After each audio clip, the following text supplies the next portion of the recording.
नमस्कार, ABP news पर हाजिर हूं मैं रोमाना इस्सार खान। शाम के 7 बजने वाले हैं, वक्त आपके फेवरेट पॉलिटिकल शो 2024 कौन जीतेगा का। 2024 के मेगा पॉलिटिकल शो में आज आपको दिखाने जा रहे हैं हम। कल कर्नाटक के विधानसभा चुनाव के नतीजे आने हैं, लेकिन उससे पहले आज कर्नाटक की जातियों का एग्जिट पोल और साथ ही सचिन पायलट की यात्रा पर राजस्थान का त्वरित सर्वे आपके लिए लेकर आए हैं। केजरीवाल के बंगले पर क्या है दिल्ली का मूड बताएंगे आपको। शुरुआत 24 की खबरों को धार देते हुए। कांग्रेस नेता डीके शिव कुमार ने कहा, मैं एग्जिट पोल को नहीं मानता, लेकिन कांग्रेस पूर्ण बहुमत के साथ सरकार जरूर बनाएगी। कर्नाटक के सीएम बसवराज बोम्मई ने बहुमत के साथ सत्ता में वापसी का दावा किया। कहा, डीके शिव कुमार को कल तक 141 सीटों के बारे में सोचकर खुश रहने दो। कर्नाटक के पूर्व सीएम और बीजेपी नेता सदानंद गौड़ा का बड़ा बयान। कहा, अंतर्कलह और उम्मीदवार सिलेक्शन से हो सकता है नुकसान। सचिन पायलट की जन संघर्ष यात्रा का दूसरा दिन। किशनगढ़ से शुरू हुई यात्रा में भारी संख्या में उमड़ा जनसैलाब। पीएम मोदी आज गुजरात दौरे पर 4400 करोड़ की परियोजनाओं का उद्घाटन और शिलान्यास किया। गिफ्ट सिटी में चल रहे कामों की समीक्षा की। जंतर मंतर पर पहलवानों के प्रदर्शन का 20वां दिन। दिल्ली पुलिस ने कुश्ती संघ के अध्यक्ष बृजभूषण शरण का बयान दर्ज किया है। सीएम योगी ने कैबिनेट के साथ देखी फिल्म द केरल स्टोरी।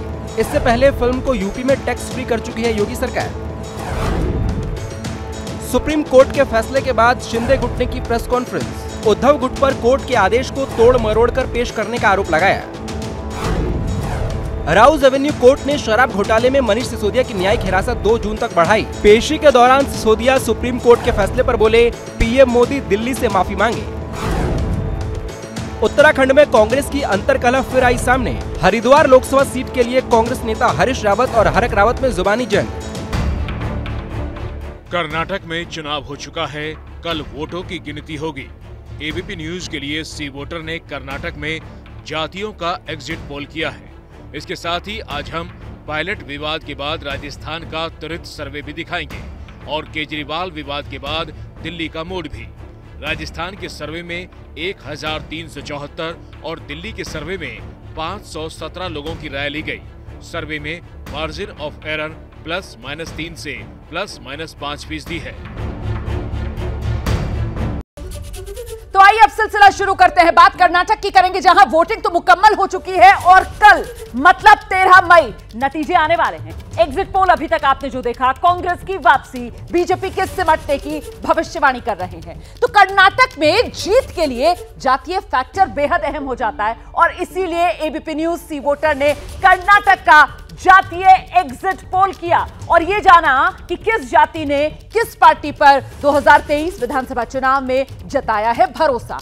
आपको बताएंगे आंकड़े। जाति का परंपरागत पैटर्न टूटा या फिर बरकरार रहा, तस्वीर बस चंद लम्हों में आपके सामने होगी और साथ ही होंगे ग्राउंड जीरो पर मौजूद हमारे संवाददाता अभिषेक उपाध्याय, रौनक कोकड़े, दोनों हमारे साथ जुड़ेंगे। कर्नाटक का जातीय गुणा गणित आपको समझाएंगे। तो आइए शुरू करते हैं कर्नाटक की जातियों का एग्जिट पोल और सबसे पहले आपको लिंगायत का वोट किसे मिला यह बताने जा रहे हैं। आप जानते हैं लिंगायत जाति कर्नाटक की सियासत में बेहद प्रभावशाली जातिगत समूह माना जाता है। करीब 17% के आसपास लिंगायत आबादी कर्नाटक में, और ऐसे में लिंगायत सबसे ज्यादा 56% बीजेपी के फाले में जाते हुए नजर आ रहे हैं। लेकिन गौर करने वाली बात यह है कि कांग्रेस भी लिंगायत वोटर में 2023 में सेंधमारी इस रूप में करती हुई नजर आ रही है कि 26% लिंगायत वोटर कांग्रेस पर भरोसा जता रहे हैं, 12% जेडीएस के पाले में जाते हुए नजर आ रहे हैं। लेकिन यह आंकड़ा जो बीजेपी के खाते में जा रहा है 56%, देखने में तो ऐसा लग रहा है कि सबसे बड़ा आंकड़ा है, लेकिन आप जानते हैं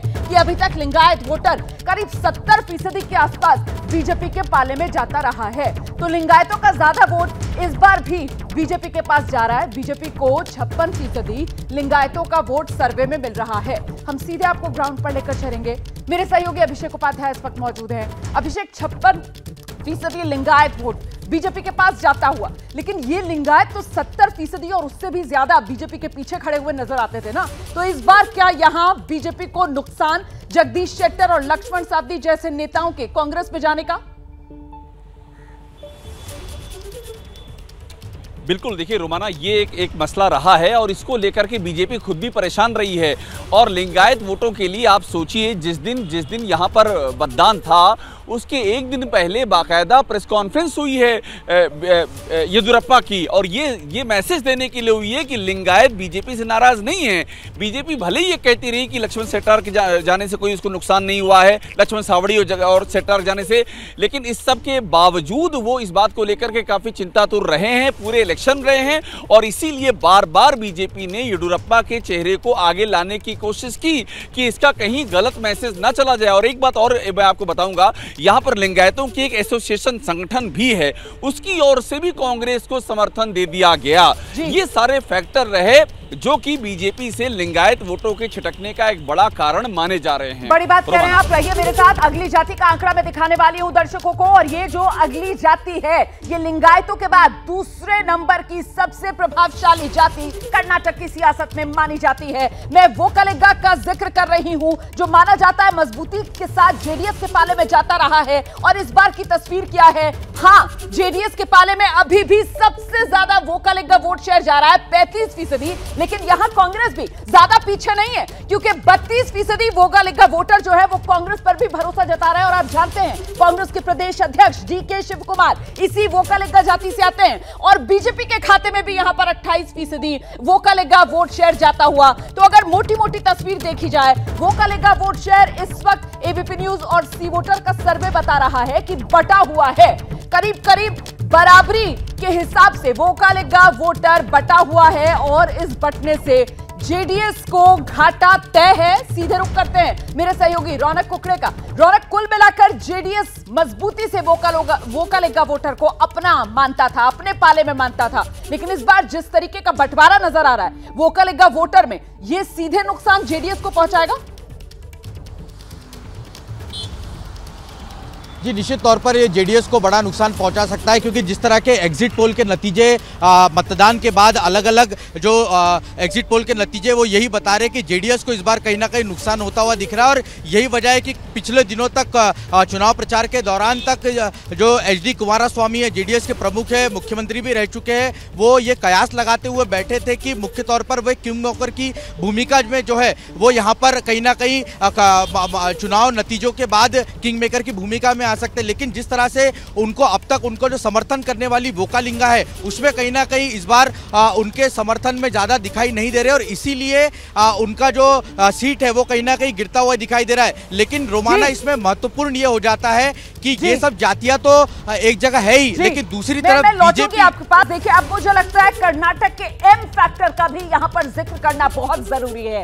एम फैक्टर मतलब मुस्लिम वोटर कर्नाटक का करीब 13% के आसपास मुस्लिम आबादी कर्नाटक में, और ऐसे में मुस्लिम वोटर किधर? मुस्लिम वोटर तो 75%। आप देखिए यहां पर कांग्रेस के साथ मजबूती से खड़ा होता हुआ नजर आ रहा है। यहां जेडीएस के खाते में सिर्फ 11%, बीजेपी के खाते में सिर्फ 8%। मतलब एक तरीके से अभी तक जो मुस्लिम वोटर जेडीएस के पाले में भी जाता हुआ नजर आता था, वो भी कुल मिलाकर कांग्रेस के पीछे कंसोलिडेट होता हुआ नजर आ रहा है। मुस्लिम वोट एक मुश्त कांग्रेस के खाते में जाता हुआ नजर आ रहा है। क्या यही कर्नाटक विधानसभा चुनाव में कांग्रेस के लिए गेम चेंजर साबित होगा? कांग्रेस को बजरंग विवाद का कुल मिलाकर यहां पर फायदा होते हुए नजर आ रहा है। अभिषेक उपाध्याय, ये रिवर्स पोलराइजेशन होता हुआ नजर आ रहा है क्या? ये बहुत ही दिलचस्प है रोमाना, और ये देखिए लगातार ये बात भी जब ये बजरंग दल वाला मामला उठा है तभी से बात सामने आ रही थी कि इसका एक दूसरा पहलू भी है, और दूसरा पहलू ये है कि अगर मुस्लिम वोट बैंक कंसोलिडेट हो गया तो कांग्रेस को बड़ा फायदा कर सकता है। देखिए यहाँ पर मुस्लिम जो वोट बैंक है उसका क्लेमेंट सिर्फ जेडीएस से नहीं है, 16 सीटों पर एसडीपीआई भी लड़ी थी, और वो ये मान के चल रही थी इन 16 सीटों पर ये उसको मिलेगा, और बाकी जगहों पर उसने समर्थन करने का भी ऐलान किया था कि हम बताएंगे किधर दो। लेकिन ये कंसोलिडेट हुआ है पूरा कांग्रेस के फेवर में। तो आप ये समझ लीजिए कि बजरंग दल का इशू है वो जिसे कहते हैं ब्लेसिंग इन डिस्गाइज, यानी कि परोक्ष में कांग्रेस के लिए एक आशीर्वाद बनकर के उभरा है कि वो जो वोट बैंक उसका बिखर सकता था वो लॉयल तौर पर उसके साथ जुड़ गया है, और वो उसको एक बड़ी बढ़त कई सीटों पर दे सकता है। ये बड़ी जानकारी दे रहे हैं अभिषेक। कुल मिलाकर रौनक कुकड़े, अभी तक हमने देखा लिंगायत वोट शेयर उस जिसको माना जाता था बीजेपी का मजबूत वोट शेयर, उसके अंदर कहीं ना कहीं कांग्रेस सेंध मारती हुई नजर आ रही है। वो वो कलेगा वोट शेयर वो तीनों पार्टियों में बराबरी के तौर पर बढ़ता हुआ नजर आ रहा है, लेकिन मुस्लिम वोट बैंक पूरी तरीके से मजबूती से कांग्रेस के पाले में। और अब ओबीसी अदर बैकवर्ड क्लासेस का वोट कहां जा रहा है? सबसे ज्यादा तो बीजेपी के पाले में जा रहा है, 45%। हालांकि सिद्धारमैया कांग्रेस के सीएम उम्मीदवार के तौर पर उनका चेहरा सबके सामने है, जननेता की उनकी छवि, और वो भी ओबीसी में आने वाली कुरुबा जाति से आते हैं। कांग्रेस के खाते में 35% ये वोट शेयर जाता हुआ नजर आ रहा है, जेडीएस के खाते में 14%। तो यहां पर बीजेपी के लिए राहत की बात यह नजर आ रही है कि करीब 45% ओबीसी वोटर बीजेपी पर भरोसा जताता हुआ नजर आ रहा है। और ओबीसी के बाद अब महत्वपूर्ण जाति एससी दलितों की मैं बात कर रही हूं, इनका वोट किसके साथ? यह बेहद महत्वपूर्ण इस रूप में हो जाता है क्योंकि चुनावी साल से पहले 2022 अक्टूबर में बीजेपी ने जो रिजर्वेशन का आंकड़ा है एससी के लिए उसमें भी इजाफा किया था, लेकिन दलितों का वोट तो यहां सबसे ज्यादा कांग्रेस के पाले में जाता हुआ नजर आ रहा है। 58% जो एससी वोटर है वो कांग्रेस पर भरोसा जता रहा है और वहीं 25% बीजेपी के खाते में जाता हुआ नजर आ रहा है। आप जानते हैं कर्नाटक के अंदर एससी आबादी करीब 17%, मतलब जितने लिंगायतों की आबादी उतनी ही एससी आबादी कर्नाटक में। अब अगली जाति लेकर आइए स्क्रीन पर, कौन सी जाति है कर्नाटक में? जातियों का ये पोल, और ये आदिवासियों के वोट की बात कर लेते हैं, एसटी। खासतौर से वो जो हैदराबाद आंध्र से लगता हुआ कर्नाटक का जो बेल्ट है वहां पर इनका प्रभाव खासा माना जाता है। और ऐसे में आदिवासियों का वोट किसके साथ? आदिवासी भी सबसे ज्यादा कांग्रेस पर भरोसा जता रहे हैं। 46% आदिवासी वोटर कांग्रेस के पाले में जा रहा है। तो महत्वपूर्ण यहां पर यह हो जाता है एससी, एसटी और अल्पसंख्यक मुस्लिम वोटर ये बड़े तौर पर कांग्रेस पर भरोसा जता रहा है। और अभिषेक उपाध्याय यही कहीं ना कहीं पूरी रणनीति कांग्रेस पार्टी की थी, खासतौर से वो अहिंदा वाला जो जातिगत समीकरण साधने की सिद्धारमैया की कोशिश और फॉर्मूला था, वो यहां पर नतीजा देता हुआ नजर आ रहा है। सबके बीच एबीपी न्यूज सी वोटर ने कर्नाटक के एग्जिट पोल का अब दायरा बढ़ाया है और परसों रात तक कर्नाटक का एग्जिट पोल किया गया। इसके बाद से कर्नाटक की तस्वीर कितनी बदली? असल में हुआ यह है कि 23 सीटें ऐसी निकलकर सामने आ रही हैं जहां कांग्रेस बहुत कम मार्जिन से नंबर 2 पर दिख रही है। और अगर इन सीटों पर खेल पलटा तो फिर जो नंबर है अब तक का वो नंबर बदल जाएगा। और किस रूप में वो नंबर बदलेगा ये जरा जान लीजिए आप। ये कर्नाटक का फाइनल एग्जिट पोल, और इस फाइनल एग्जिट पोल में जो वोट शेयर का अंतर है कांग्रेस बीजेपी के मुकाबले 4 पॉइंट से बढ़ाती हुई नजर आ रही है। मतलब बीजेपी 38% वोट शेयर और कांग्रेस 42% वोट शेयर के साथ सबसे आगे नजर आ रही है। तो पहले ये करीब 3% था और अब ये 4% जब हो जाता है वोटों का अंतर बीजेपी और कांग्रेस के बीच, तो सीटों के मामले में देख लीजिए किस तरीके से वो 113 वाला जादुई आंकड़ा पार करके एक तरीके से लैंडस्लाइड विक्ट्री की तरफ कांग्रेस पार्टी बढ़ती हुई नजर आ रही है। इस फाइनल एग्जिट पोल के आंकड़े में कांग्रेस अपने दम पर बड़ी जीत हासिल करती हुई कर्नाटक में नजर आ रही है। बड़े अंतर से कांग्रेस की जीत, ये कह रहा है सी वोटर का फाइनल एग्जिट पोल। 120 से 140 सीटें, मतलब पिछले कुछ दशकों में ऐसी बड़ी जीत किसी पार्टी को नहीं मिली होगी, जिसका इशारा अभिषेक उपाध्याय यहां पर सी वोटर का ये फाइनल एग्जिट पोल कर रहा है। अभिषेक,